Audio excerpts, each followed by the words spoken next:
Number 10. Fornophilia. Have you ever felt the urge of acting like a chair, table, or any furniture for that matter? Well, you might be suffering from this fetish called fornophilia.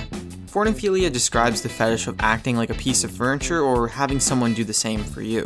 This bondage and sexual objectification is when a person incorporates his or her body in the form of a chair, tablet, or just any piece of furniture. It is very popular today. The fetish started to grow in the 1970s after an exhibition helped by Alan Jones, a popular British pop artist, best known for his paintings, sculptures, and lithography, and also using human beings on his artistic displays as various household items, such as a toilet roll dispenser, a chair, and a table. Wow, I hope no one sees me standing at the bus stop and thinks I'm a fridge or something else. Number 9. Dendrophilia. I guess you haven't heard about the man that married a tree. Well, Richard Torres, a Peruvian actor, somehow fell in love and married a huge tree in the Argentinian capital in Buenos Aires. This close attraction to trees, although not always sexually motivated, is termed dendrophilia. This fetish often results in nature lovers just becoming compulsively obsessed with nature. Dendrophilia is quite popular, however it is often misconstrued with persons who like vegetables and want to live a healthy lifestyle. Just the thought of someone in love with a tree gives me the creeps. It's quite odd. The fetish is so common though that in 2010, a Scottish gentleman was actually arrested when police officers caught him with his pants down and trying to have sex with a tree.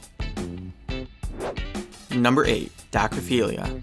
Sex can be overwhelming, physically and emotionally, so intense that it can make someone literally cry. I guess crying during sex is some unexplainable psychological outlet, quick, accessible, and I guess really easy. But seeing someone cry and then getting turned on, now that is weird. Welcome to dacrophilia, the act of being sexually aroused just by seeing someone cry.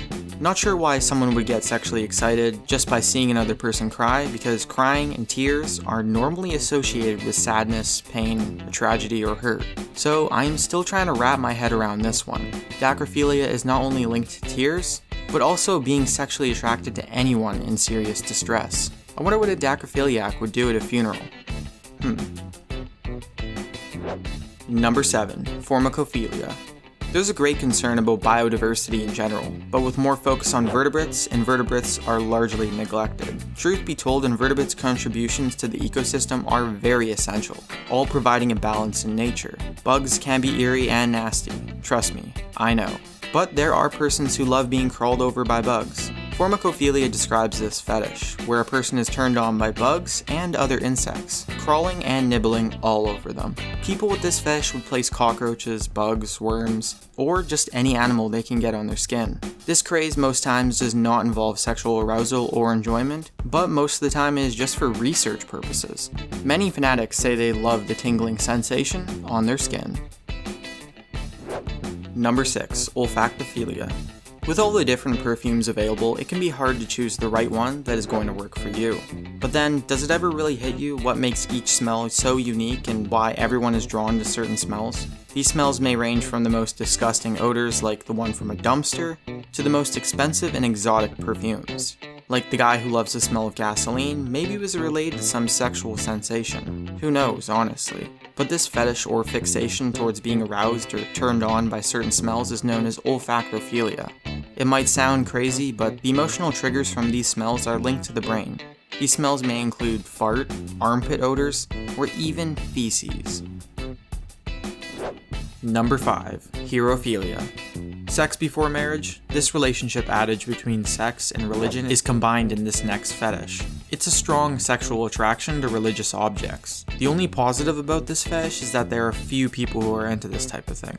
People often get so obsessed that they allow themselves to be fixed onto a cross while things happen. Not for any religious purpose or anything like that, but for their own personal desire and gratification. Others will even shun from sex, saying that it was not for pleasure, but simply to continue the human race. Number 4. Mechanophilia. Most males will confess that they are guilty of this fetish. I'm not sure whether it is a natural thing, craze, obsession, or love, but you can be the judge. The fetish is called mechanophilia. The word literally explains itself. This is the love and affection of anything mechanical, including cars, motorcycles, airplanes, helicopters, or anything like that. People with this fetish are locked up every year. for displaying their affection towards these metallic objects. Let us just say a little too much in public. One guy was arrested after police saw him, fixing the tailpipe with his pants down, for lack of a better term. What a poor little car.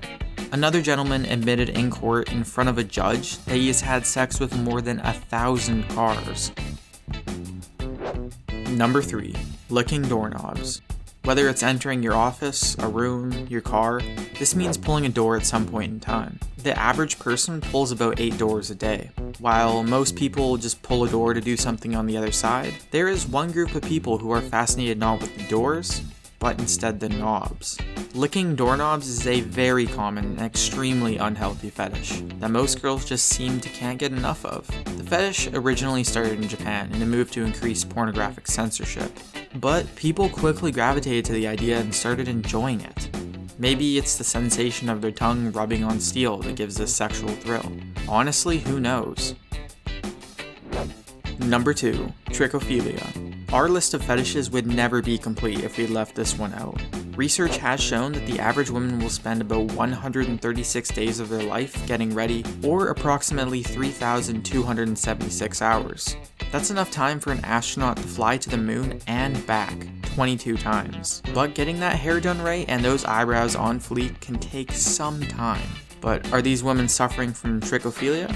Trichophilia refers to a deep obsession about one's hair, most of the time it being woman's hair. This fetish is so serious that a serial killer during the 90s was arrested for cutting off strands of his victims' hair. All of his victims were women, and placing it in their cold, dead hands. This fetish takes hair wherever hair can possibly grow. The armpits, genitals, legs, just anywhere. Number 1. Oculolinctus. Licking eyeballs may be a little too much for most people, but in the Japanese culture of today, this is catching traction. You may just want to close your eyes and listen to this one. It is called oculolinctus, a fetish of licking eyeballs. Crazy as it sounds, this fetish took off like a rocket, used formally as an expression of love for most young Japanese lovers. Americans slower came on board to the ship of eyeball licking, posting videos of this eyeball licking frenzy.